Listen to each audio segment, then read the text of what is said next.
Like, you ever been real good at something? And when I say good at something, like really talented, but you just don't want to do it. Like, you so good at that shit, but you don't want nothing to do with it, and you really don't want nobody to see it.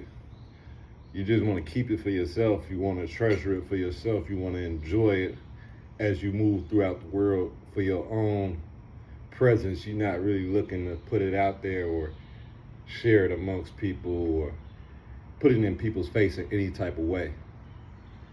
And once you like are sure of that, and you know that, and you know that that's your talent, that's when you begin to find your purpose.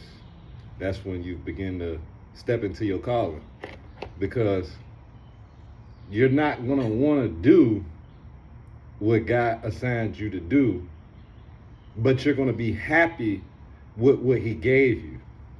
And the reason you're not gonna want to do what He assigned you to do, because it's as simple as the teacher giving you a 20-page paper in school. You don't want to do the 20-page paper, but you're gonna do it so you can excel and go to the next level.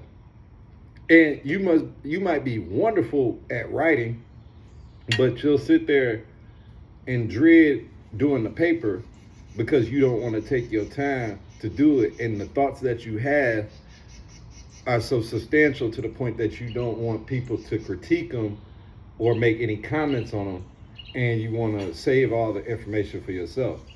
But the minute you actually sit down and do the paper, you finish it fast, and you score top score of the class, and now your paper is the paper that's being promoted among not only this classes but classes going forward because of your talent.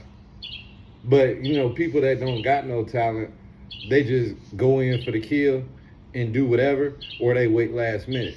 But the person with the talent, they're gonna do it, but they're gonna dread having to do it. But the funny thing is, once you get to doing it, and once you get that ball spinning, you're not even thinking about it no more. You're just doing what you do because that's who you are. It comes natural to you. And it's like, it's funny because you're not never gonna wanna do what comes natural to you premeditated, because it comes natural to you. So when you premeditate, when you prematurely think about what you're good at and then go to do it, it's like being a show off. And I don't know about you or anybody else, but being a show off isn't always looked at as the top tier thing. And it's like, you shouldn't care about what people think, especially when it comes to what you're talented at and what you're good at.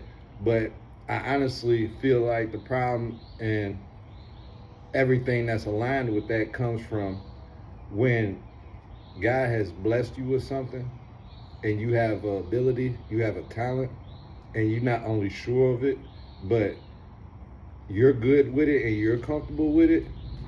You don't look to put yourself in a position to where people can talk to you about it, because this is you. So it begins to have people talking to you about who you are rather than what they think they talking to you about, which is a circumstantial phase. But that circumstantial phase is a part of you. So you can't just come for part of me, you need to come for all of me. And if I'm trying to give you all of me, you can't be pushing me away as I'm giving you more than what you see it to be. But that's the world we live in.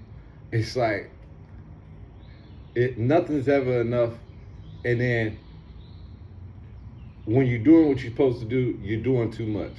So when they give you rules, if you follow the rules, they're gonna find some type of problem with you doing the rule, with you following the rules, or they're gonna create a problem, or they're gonna prolong your situation, put you in a funny circumstance, you know? But then when you don't follow the rules, they gonna trip on you and try and put you in a funny circumstance. So it's really like a double-edged sword. It's a lose-lose. Because it's like, for instance, you can go buy a new wardrobe, be fly, and be subtracted all that money you just spent.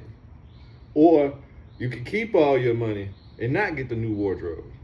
But if you don't get the new wardrobe, you're just sitting with the money. And what value is that? What good is that? Where you gonna go spend it? And then once you go spend it, you still ain't get the new wardrobe, and that's what you wanted. And it's like life can be sketchy like that. So the best thing to do is do what you good at and not think about it and just, dwell within your purpose. Stay one with yourself. Because the more and more you get one with yourself, like I was saying before, you're not even gonna think about it. You're just gonna naturally do it. And that's what I got.